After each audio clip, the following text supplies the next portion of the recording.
Now, welcome back to the programme. Hope you're enjoying the different items that we do on the programme. We try to do a variety of light and shade, and we want people to phone us with their problems, their happy stories, their sad stories, to write into us. For example, Sean sent us a letter saying that on a return flight from Birmingham to Dublin, I asked 2 times the cabin crew in Ryanair for the use of a biro, and was duly informed that no biro facilities are available on the flight. So much for modern methods. And secondly, when will the Viking timber longboat be back at sight at Reginald's Tower? That's from Sean in the city. Sean wrote me a letter to mention about the biros. So if you're going on a flight and you're looking for a biro, be warned. You heard it here first on Deise today that Ryanair don't have biro facilities on their flights. Now, regarding the difficult interview we did with Geraldine earlier, Anne said she had a very similar experience with her father, who is 87. He was sedated for 2 weeks. Turned out he had an infection and a broken hip which wasn't diagnosed. Made 2 complaints. Haven't heard a peep since. It's not just the cardiac services, the psych services. It's different aspects of the hospital. And the father said, never again. He said, let me die at home. I will take more of your texts and your comments in a few minutes. For example, a texter has asked, Damien, if we're raising money for the hospice now, will it go to the hospice or will it go to the HSE? That is a very good question. Damien, I was in the same position as that woman. That woman's son in January, I got a diagnosis, spent my 39th birthday in hospital in intensive care, but hopefully I'm going to pull through this. Now, people may not have seen last night the Spotlight documentary because a lot of people were watching The Late Late Show, and well done to everybody involved. Rebecca Black is joining me on the line. Rebecca, good morning.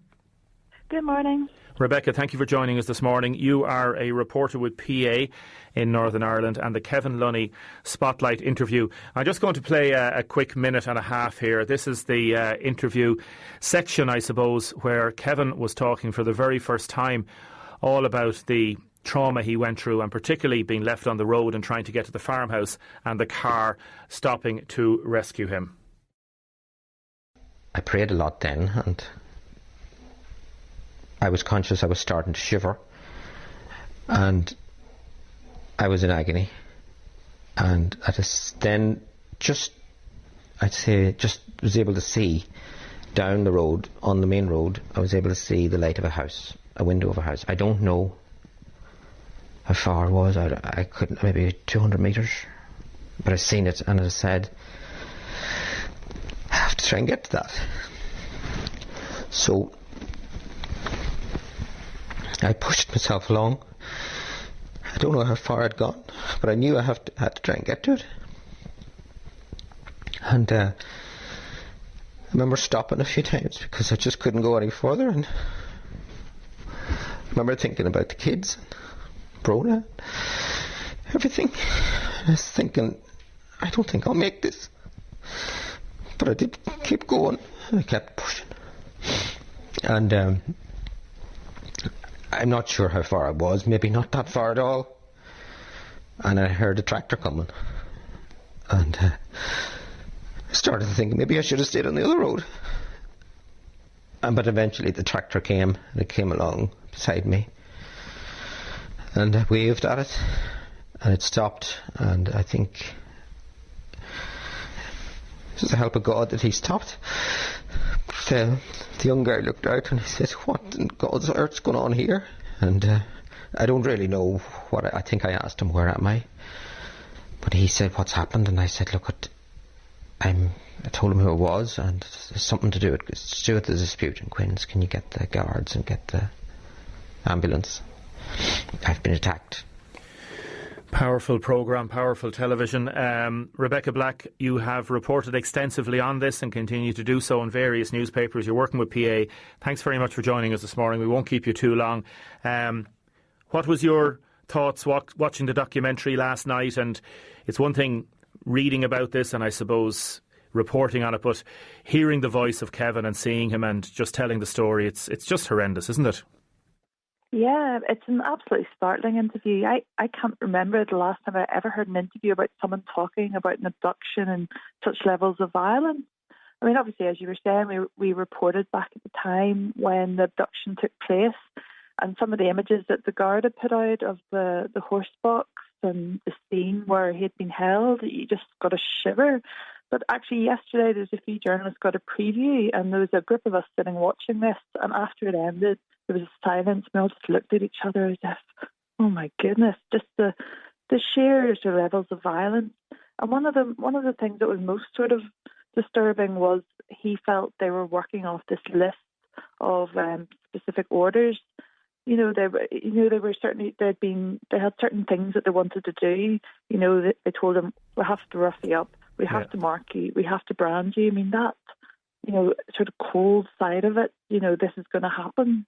That was one of the most startling bits of it. Yeah, they were going through that checklist of what they had to do to him, and I suppose they obviously were doing this, well, apparently, because they were heard answerable to somebody else. What's the reaction been this morning in the north?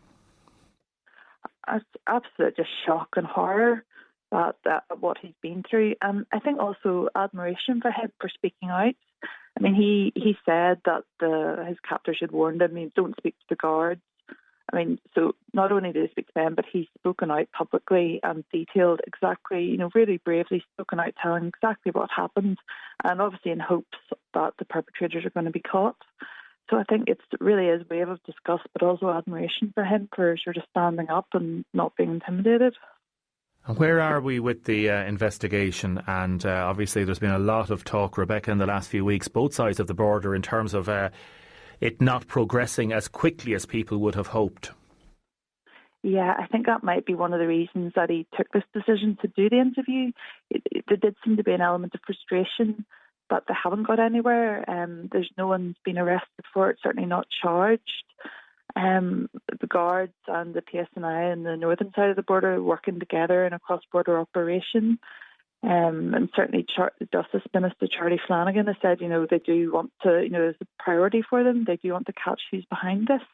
But I suppose there's two elements, that catching who's behind it, and then if what Kevin Linney said is true, that they were acting on order, then obviously catching the person who was giving the orders is even more important.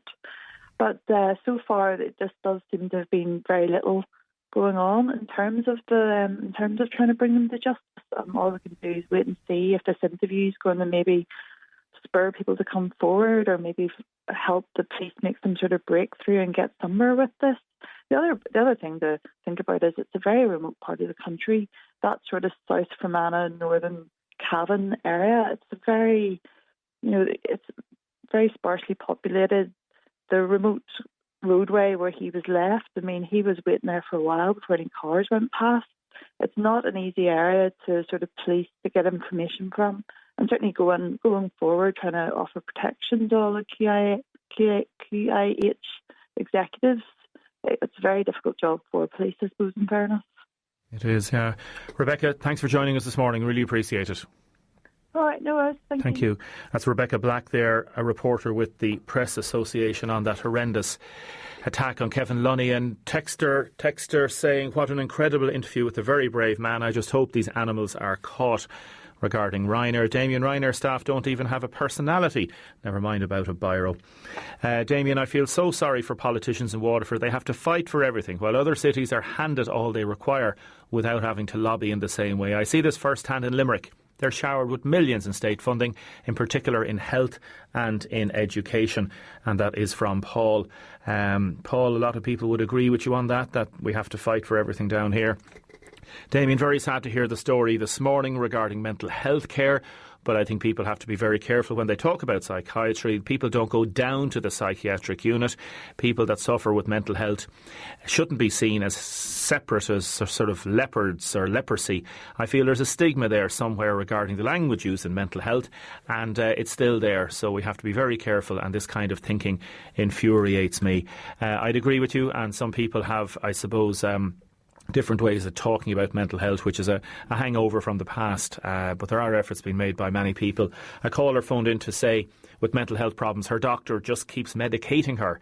She went last week and he prescribed 500 mgs of Turnadol. The pharmacist was even reluctant to give it to her. She was out cold for 48 hours. It's not helping her in any way, she feels.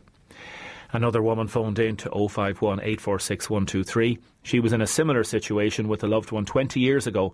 She went down the Patrick Holford nutrition route. That is nutrition for the brain. She paid to get her bloods done. And found there was a huge amount of copper in the blood, which was contributing to psychosis. After 3 years, this person returned to full health and is fit and leading to a full and happy life. She says Geraldine should not despair and will come out the other side of it. We also got a call from people, where can they buy the hats? They'll be selling them in the Lisduggan Shopping Centre on Thursday and Friday, the 28th and 29th of November, and in the hospital in early December.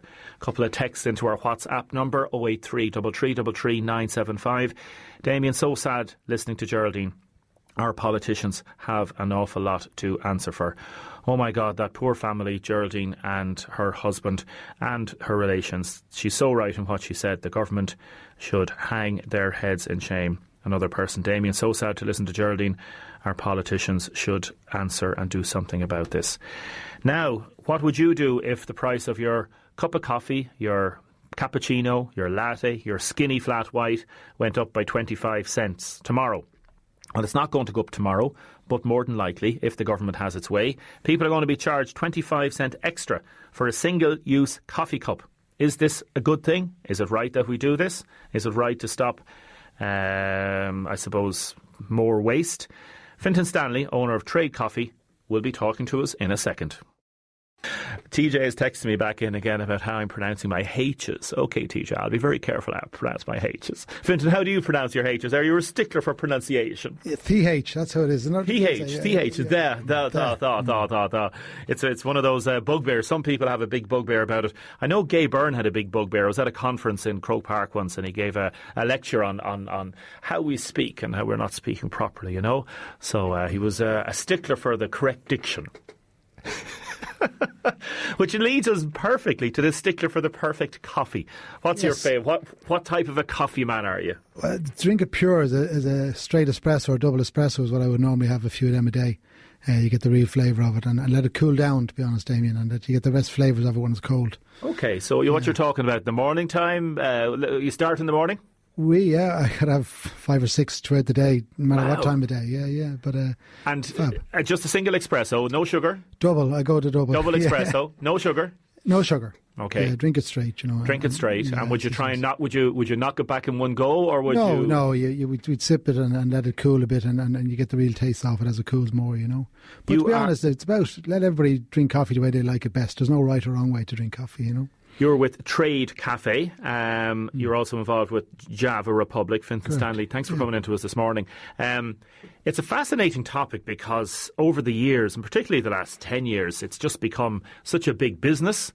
And also people are, like, I never knew what a skinny flat white was, you know. Yes. For people that don't know, it's made with slimline milk and there's 0 calories in it, which is hasn't really helped me, but it's good.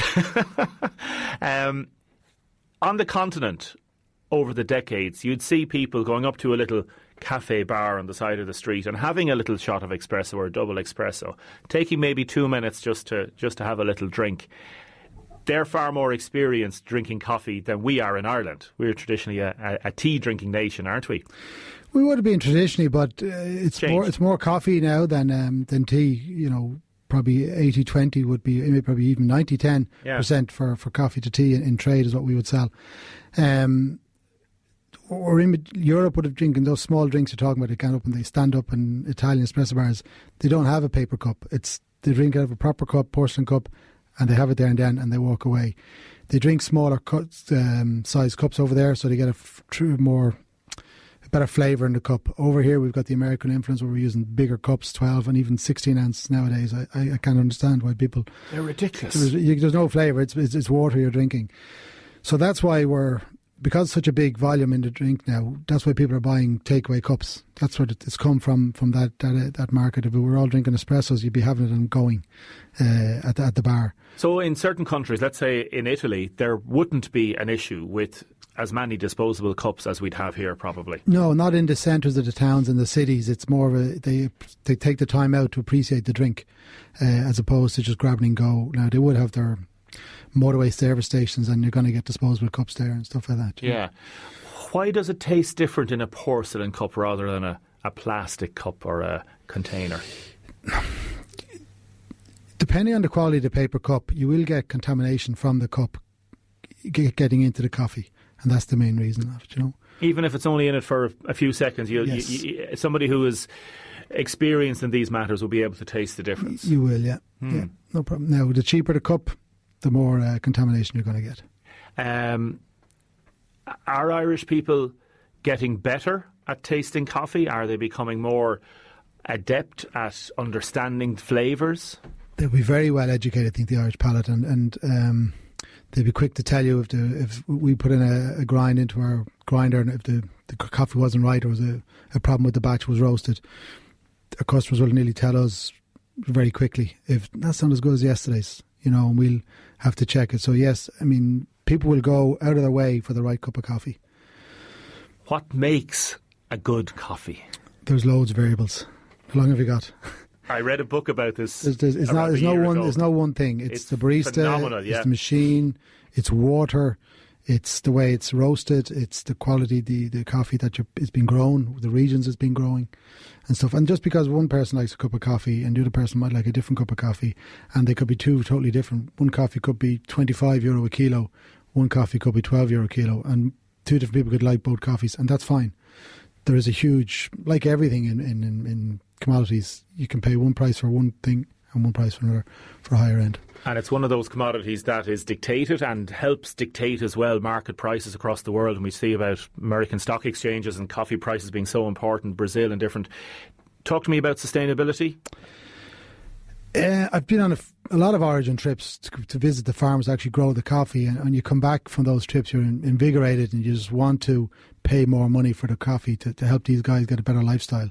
So I witnessed it firsthand by paying an extra 10 or 15% to the farmers, what difference it makes to their lives. They can put their kids to education, they can actually improve their lives. So that's, to me, that's sustainability. That's where it should be. People should be buying from that end and giving people a fair price for their product. That is what sustainability is for me. The way the system is set up, everybody that produces food or drink products will not get as much money as for what it's sold. So, for example, farmers have this issue with certain supermarkets at the minute regarding beef and veg and stuff like that. The same thing happens in coffee. But we have it different in coffee in that we're first world. You can say a lot of coffee is grown in second or third world countries.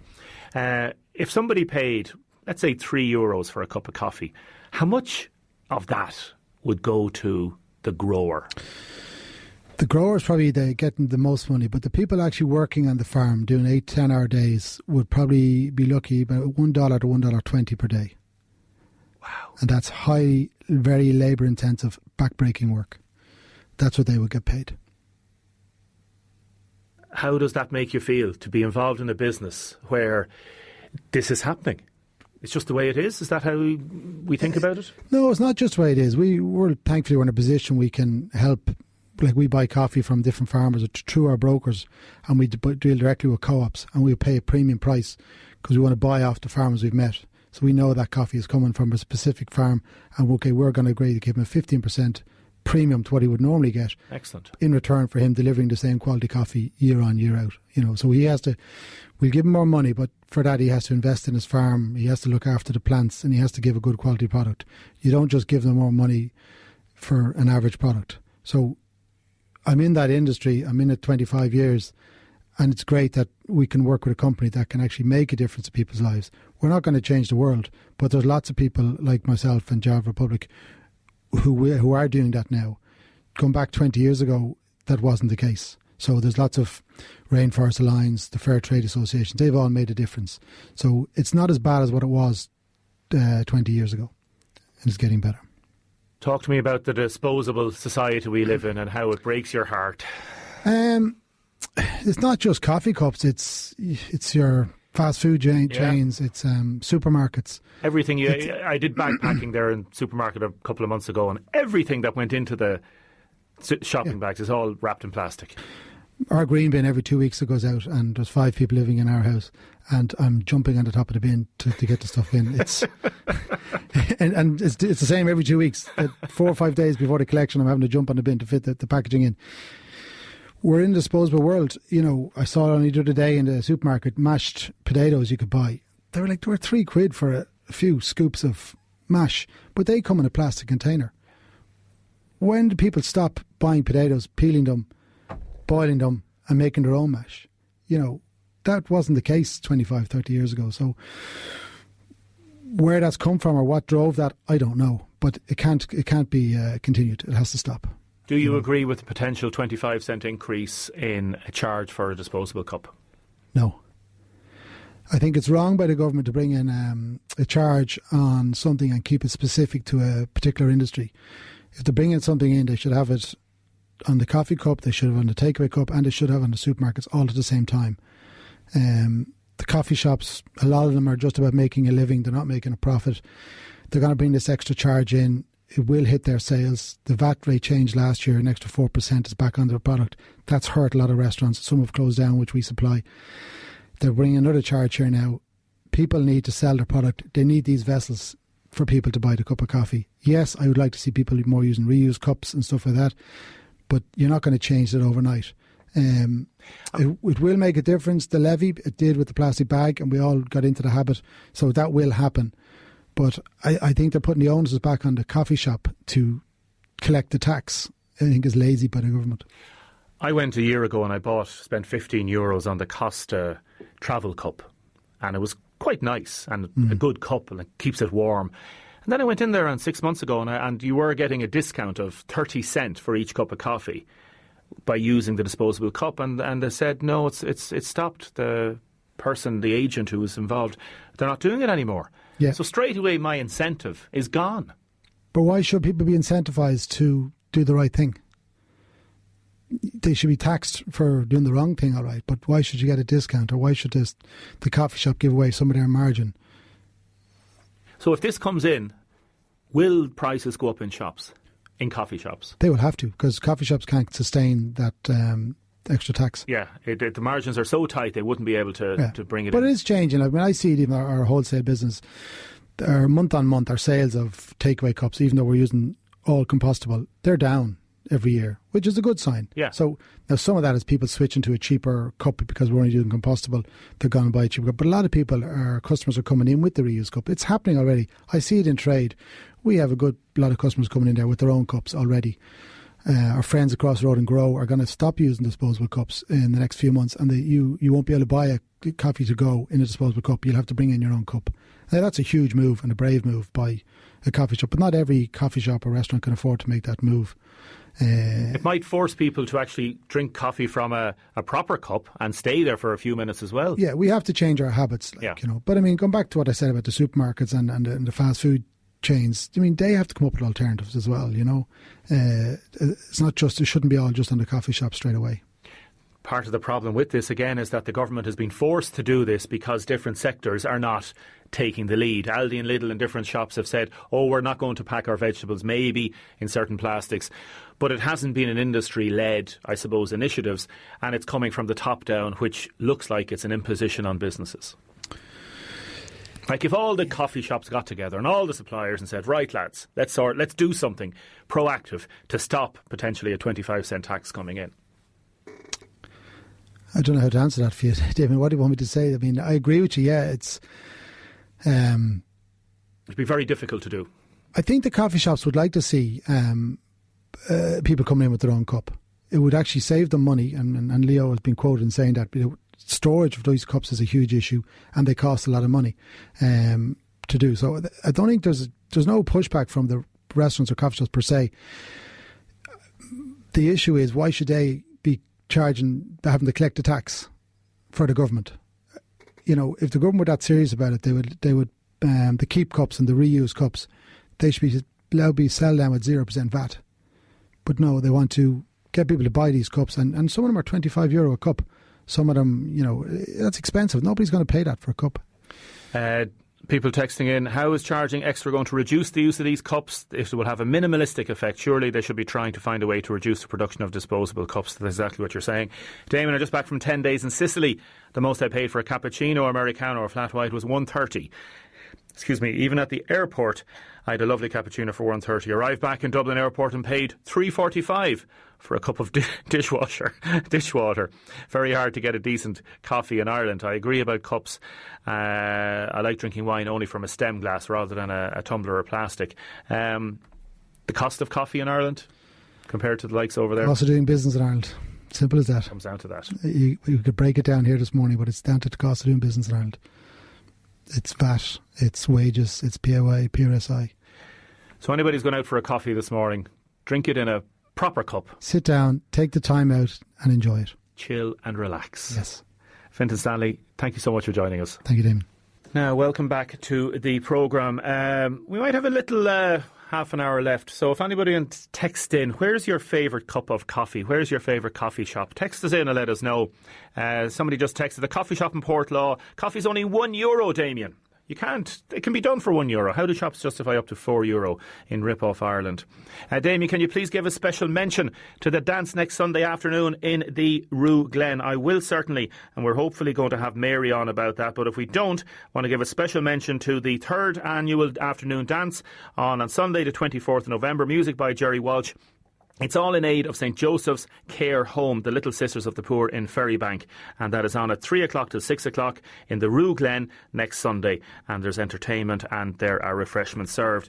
Now, we had a text in from a delivery driver. Hi, Damien. I lost a Revolut card, REVOLUT. In and around town. I'm a delivery driver. It could be anywhere in the city. If anyone comes across it, please say, can they get in touch with yourselves and get it back? The card has been frozen, so it can't be used, but I'd like to get it back. It's like a bank card. So it's a Revolt card, REVOLUT, Revolut card. I'm going to be joined in a second now by Anne Troy to talk about that big news regarding the solar farms in Waterford and the permission being granted. Texter in already. The Vault in Lismore serves the best coffee. Another texter in. Here's a good one. Too many people in the country becoming Americanised with all this coffee nonsense. Can they not just cop on and get back to the tea? Anne Troy, good morning. Good morning, Damien. How are you today? Good, thanks, Anne. Are you a coffee or a tea person?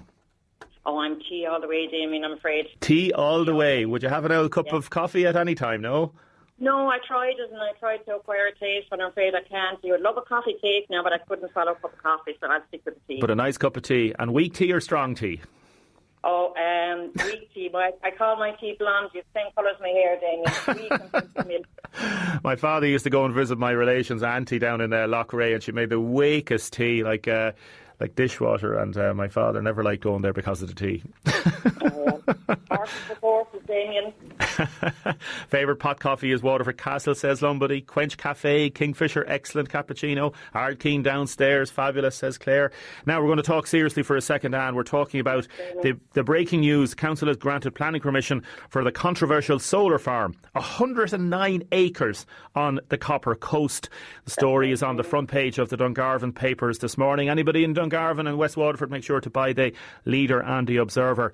It's going to be one of the largest solar farms in the country. Now, you've been campaigning against this. Are you disappointed that it's going to go ahead, or how do you feel? I'm actually gutted for the communities, Damien, because, 109 hectares it may not relate to people, but it works out at 270 acres of glass on the Copper Coast, along the veins of our geopark and our greenway, and I'm thinking of the tourist investment. It doesn't even marry up. The very thought of it is absolutely horrendous.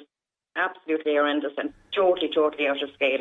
Where, we've heard a little bit, it's going to go Ballylineen, Fox's Castle and Stradbally. Are we talking about continuous wind solar farm? Are we talking about different fields? What are we talking about, Anne, as far as we know? It's in two batches, Damien, and as if you come out of Stradbally Village and head down towards the Five Cross Roads, there's going to be a big bank of it across there.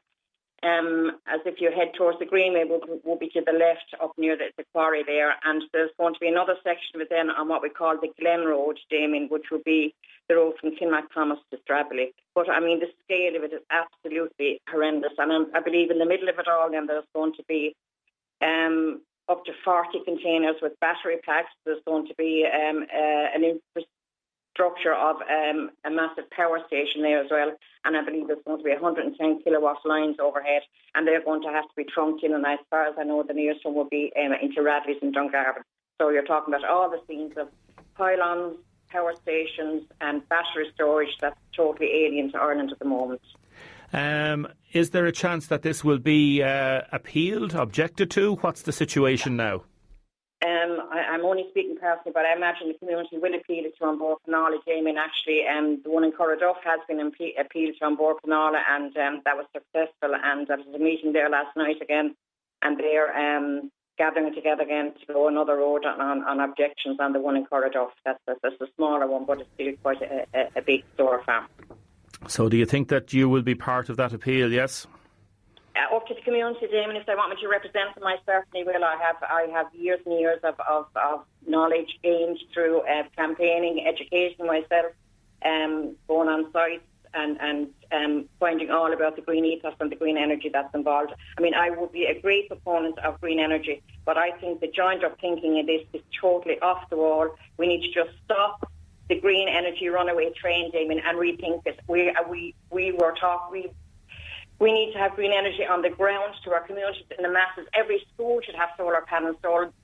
Damien, every factory should have solar panels. It should be put out to the masses where everybody buys in, everybody can benefit. We all want green energy, but not as an investment cost of ruining our landscape to the scale of 270 acres in the name of green energy for some company to make a fortune on it.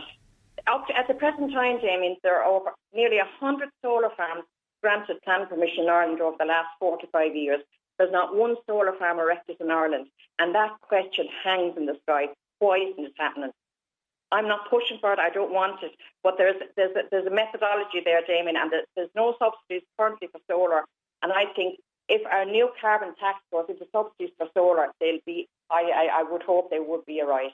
I think green energy should be put on the ground, leave school children buy into it, educate them, bring it up through our system, leave everybody benefit and buy into it, not at the cost of our landscapes. And I don't think any company has the right to steal our landscapes in the name of green energy.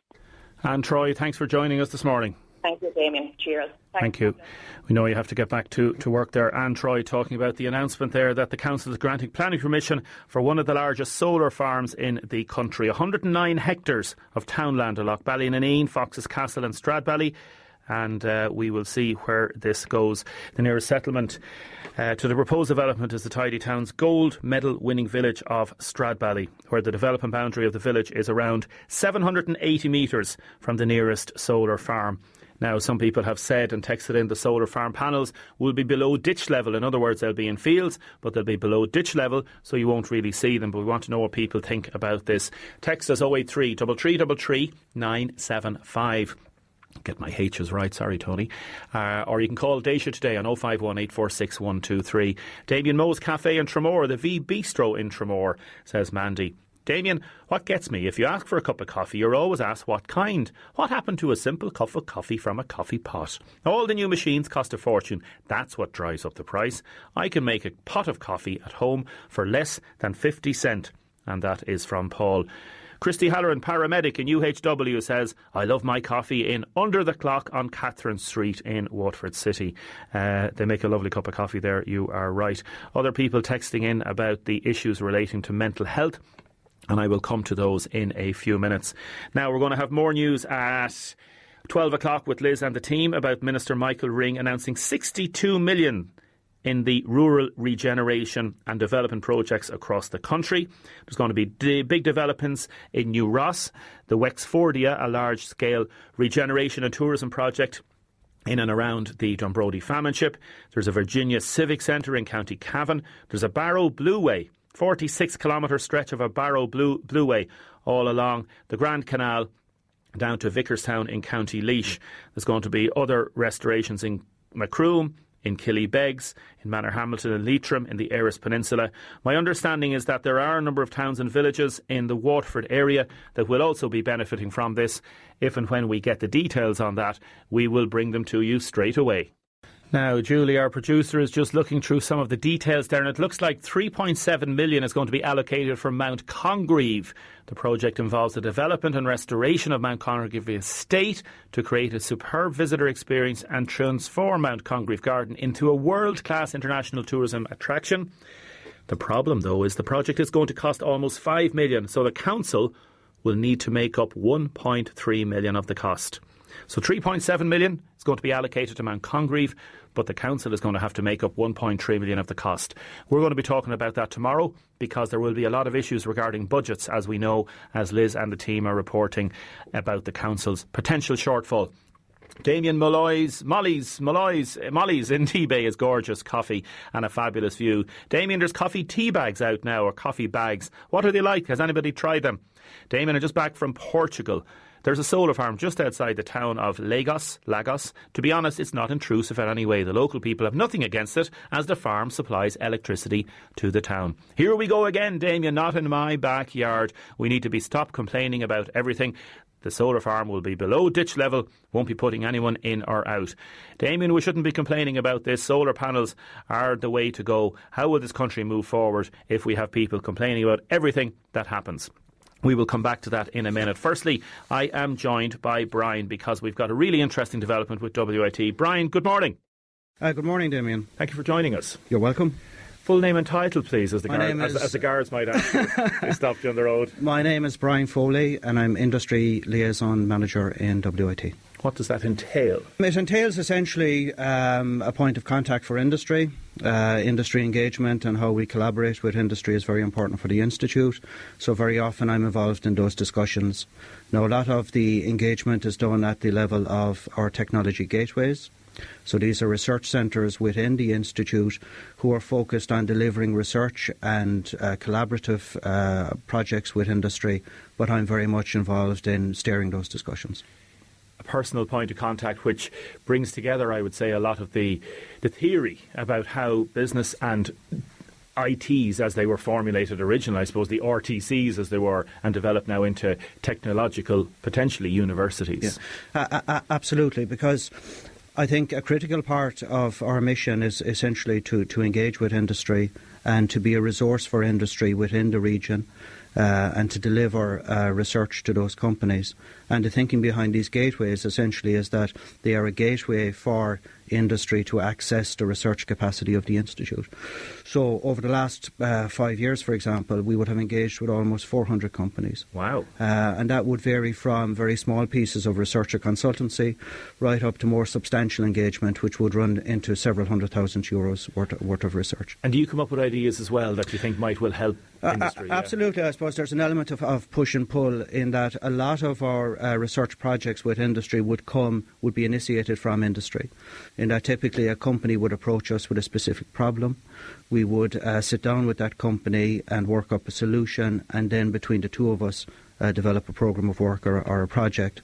But on the other hand, there are also some technologies that are being developed in our research centres that we know have application in industry. So we very much push those technologies into industry and see what adjustments need to be made in those technologies to make them fit for purpose in specific companies. Because I presume companies may not be able to spend an awful lot of time on education, and this fits the bill perfectly. It absolutely does fit the bill, and what we find is that we work very well with companies who, for example, have some element of in-house research capability, but they're missing that extra bit, and that's what they approach us for. So they approach us to access the equipment and the kit that we have, which is very often unique in the country and is very specialised and expensive equipment. So they access that, but more importantly, they access the people that we have. So we have a range of very well qualified technical people who are used to dealing with industry, and I think that's an important point to emphasise, and it's part of the discussion today at Amplitude, is that we want to make clear to industry that we're an easy institute to deal with. We're there for them. We have relevant research capability, because a lot of the research that we do within the Institute of Technology sector is what we call applied research, so that it's research that's very much geared towards meeting the specific requirements of industry. So companies know that there's relevant research capability within the Institute, and we do everything we can to make it easy for companies to engage with us. Because I suppose over the years we've heard a message back from companies, we know there's interesting things going on in the college, but how do we engage with them? So we have very much broken it down into a very well-developed process where there's templates for license agreements, contracts, collaborative agreements and so on. All of that paperwork is there. So we do everything we can to make it easy for companies. And that leads us perfectly into what's happening today. So there's the exposure is happening today from a unified approach in this conference called Amplitude. Normally takes place in Waterford. It's in Kilkenny. Yeah, we try to change locations. So this is the second year that the conference has been run. Correctly, as you say, last year it was run in Waterford. This year it's run in Kilkenny, and it really is an industry-focused conference in that we run it in collaboration with our partners in IT Carlow, and between both institutes we have 4 technology gateways. With 4 distinct pieces of capability.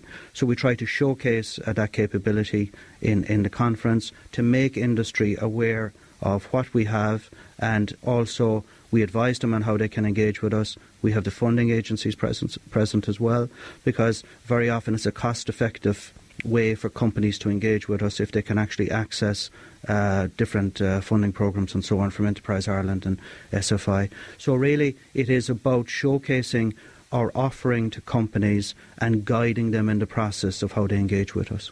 Explain to me, or tell me please, about a potential Pennsylvania connection. Yeah, so the city of Erie, as you know, is twinned with Dungarvan. So we have been in discussions with Erie for the past year or more. They're doing very interesting things in terms of transforming the city away from traditional industries into more high-tech industry focus. We have had contact with the Erie Innovation District. We met them during the summer in Erie. How big is Erie? Erie has a population, I think, of about 150 or 160,000 people. And it's in Pennsylvania? It's in Pennsylvania. It's just there by Lake Erie. And a lot of what they're doing in their innovation district is very similar to what we're doing in our ARC Labs Research and Innovation Centre. So what they're trying to do is they're trying to target high potential start-up and early stage companies, particularly in the area of digital technologies. They're nurturing those companies in the same way as we support them in ARC Labs. So in discussions it became apparent that there are areas where we can actually collaborate with them.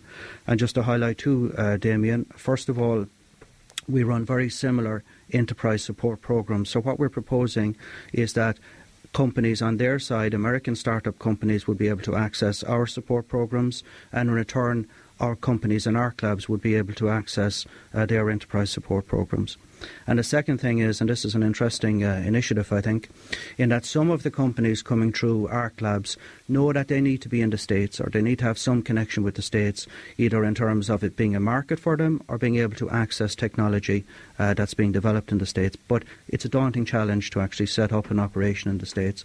So what we're proposing under this MOU, Memorandum of Understanding, is that ARC Labs companies would be able to locate in the incubation centre in Erie for a period of time, just to give them a presence and a foothold in the States. And likewise, it would be a reciprocal arrangement that American companies coming through their system who want to engage and be active in the European market, that they could take a desk, for example, for a few months and have a base in ARC Labs. So it's that kind of collaboration. And you don't know where it's going to lead. No, absolutely. Yeah. And it's interesting because we met a number of people, not just in Erie, but also, for example, in Pittsburgh during the summer. And the scale of what they're at over there is, much greater than what we're doing. For example, we visited 2 universities, Pittsburgh University and Carnegie Mellon University in Pittsburgh, and between them they have a combined research budget of $1.2 billion. But while the scale is different, very often the challenges are common to what we're doing here. So certainly there is potential for us to learn a lot from them, but also for them to learn from us. The wealth of experience that is there in the college in WIT, as business, if and when the college becomes a technological university, does that ramp up, I suppose, the potential to open up funding streams and lots of different areas? Yeah, absolutely. I mean, It will increase our capacity to engage with companies in that, for example, in Amplitude, this is a collaborative effort between IT Carlow and WIT. So what we're doing is we're offering a combined picture to companies within the region to say, look, these are the 4 technology centres that are available to you within the region. Doesn't matter whether you access the one in Carlow or access the one in WIT. We're all about making sure that our offering is the best fit for your business. And Amplitude is not to be seen in isolation either. For example, last week we had an event called Research Sparks, which basically got researchers from IT Carlow to present some of the research work they're involved in, and researchers from WIT to do likewise, with a view to getting collaboration going, or at least to increase awareness of what's going on in each institute in terms of research, and to get those discussions going so that our researchers can collaborate. Brian, thank you very much and good luck with the conference. Thank you, Damien. Thanks very much, Brian. Mind yourself.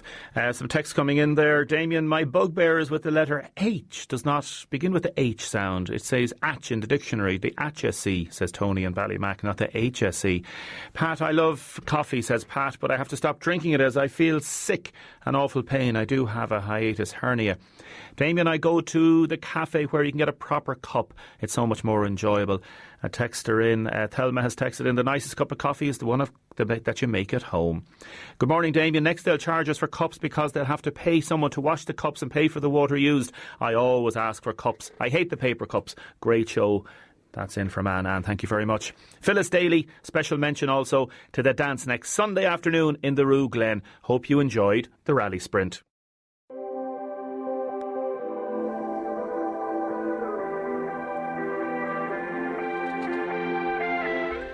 Damien, they should give the 63 million to the hospitals. I hope that lady's son in Avondale does get better again. And that is from James.